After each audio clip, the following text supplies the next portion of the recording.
On the other hand, he seems inextricably bound to the squalid, petty world of the Wingfield household. He is Amanda's son and Laura's younger brother in the play. He's an aspiring poet, a potentially creative character caught in a conventional and materialistic world. His free spirit has to be curbed, and he toils in a shoe warehouse to support his mother and sister. He feels that his environment is destroying his creative abilities. Frustrated by the numbing routine of his job and everything around it, he escapes from it through movies, literature, and alcohol. Movies provide Tom an escape from Amanda's nagging inquisition, her commands, and domineering instructions. Movies provide adventure that compensates for his dull life. Movies are an escape for the nagging reminders of his everyday life. The movies and drinking are, however, only momentary psychological escapes. He reads D.H. Lawrence, but we have no idea of his opinions on Lawrence, nor do we have any indication of what kind of poetry he writes.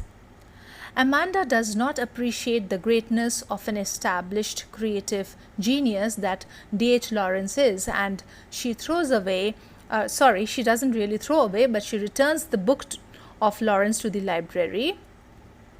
Now, Tom realizes his own creative endeavors would never actually be understood or appreciated by such a mother. He tries to make his mother see that he is different from her, and he says that man is by instinct a lover, a hunter, and a fighter. Amanda, however, rejects all things that Tom stands for. Amanda's husband possessed those very qualities, and she refuses to recognize these qualities as decent. Tom can only recognize his own instinctual drives by leaving home. This conflict between his world and the realistic world. But he's realist enough to recognize his sister's plight. He knows that his mother's dreams of gentleman collars are false. But he also recognizes that he has no future with the warehouse. He has to act without pity or else be destroyed as a sensitive being. Now there are two choices for Tom.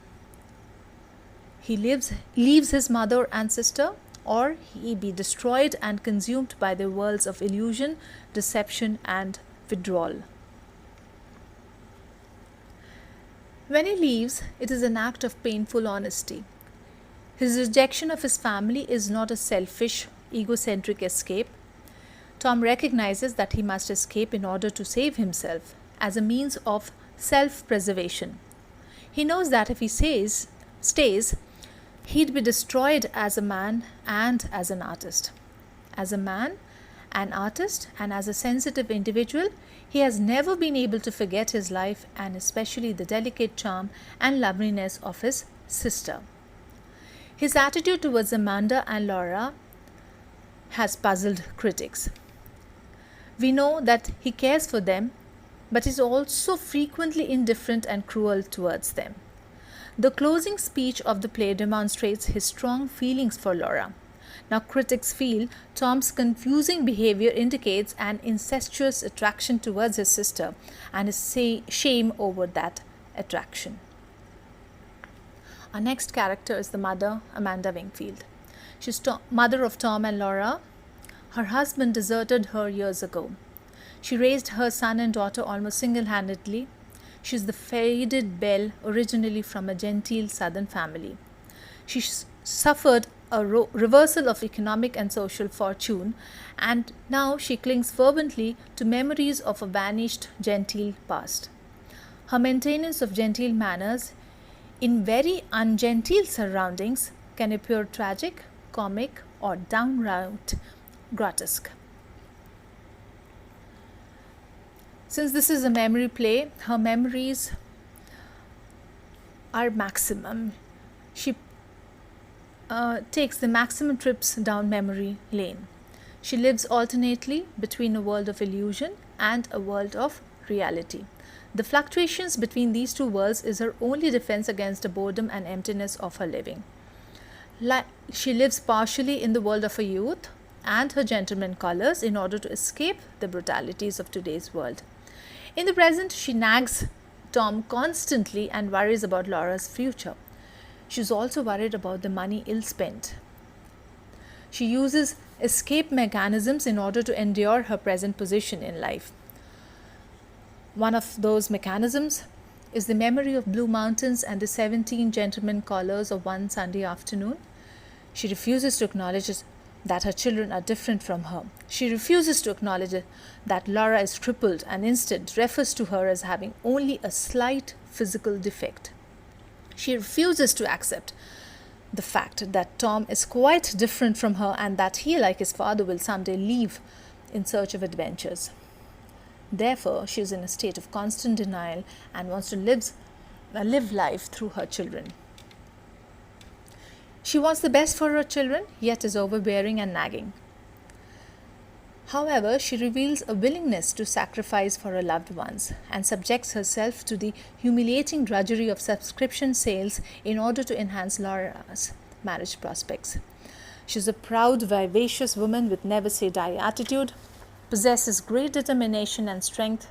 Simultaneously, we find her giddy, frivolous, admiring, charming, and pitiable. She is not evil, but she is deeply flawed. Her flaws are centrally responsible for the tragedy, comedy, and theatrical flair of her character. Our next character is Laura. She is Amanda's daughter and Tom's older sister. Laura is based on Rose, Tennessee Williams' elder sister. Laura has a bad leg on which she has to wear a brace and she walks with a limp. She's 23 years old and painfully shy is a very, very strong feature of her character. She's largely withdrawn from the outside world. She lives in the world of old phonograph records that her father left for them and her little glass animals. The play draws its title from her glass collection. She's the axis around which the plot turns actually. She represents the most prominent symbols in the play: blue roses, the glass unicorn, the entire glass menagerie. Rare and peculiar as a blue rose or a unicorn, Laura is as delicate as a glass figurine. Physically and emotionally, she is crippled, and she is the only character in the play who never does anything to hurt anyone else. Despite the weight of her own problems, Laura displays pure compassion. She has the fewest lines in the play, giving her an aura of selflessness. Other characters presume that she is like a piece of transparent glass which is colorless until light shines upon it, and so can take on whatever color they wish. However, repeatedly we find her display a will of her own that defies others' perception of her. It repeatedly goes unacknowledged also. For instance, Laura's high school crush and her walking in the streets in the cold winter. She is extremely shy and sensitive as a person. Shyness is emphasized by contrasting with Amanda's forceful and almost brutal nature. She is very nervous and she cannot even attend business school without becoming violently sick. She is withdrawn from the world, a withdrawal from what is real into what is make-believe, and this is symbolized by her collection of glass menagerie. She has no urge in life either to find a vocation or a husband. She has a slight physical defect and therefore she limps. However, she magnifies the limp to an effect that her entire personality is affected by it. She is oversensitive in nature, and this makes her think that everyone notices her limp. It becomes a huge stumbling block to normal living. The limp is symbolic of Laura's inner nature. Her limp doesn't make her different. She is just different. She possesses an inner charm, is fresh and pretty. She has charm, but not the kind of charm that Amanda wants, but in her own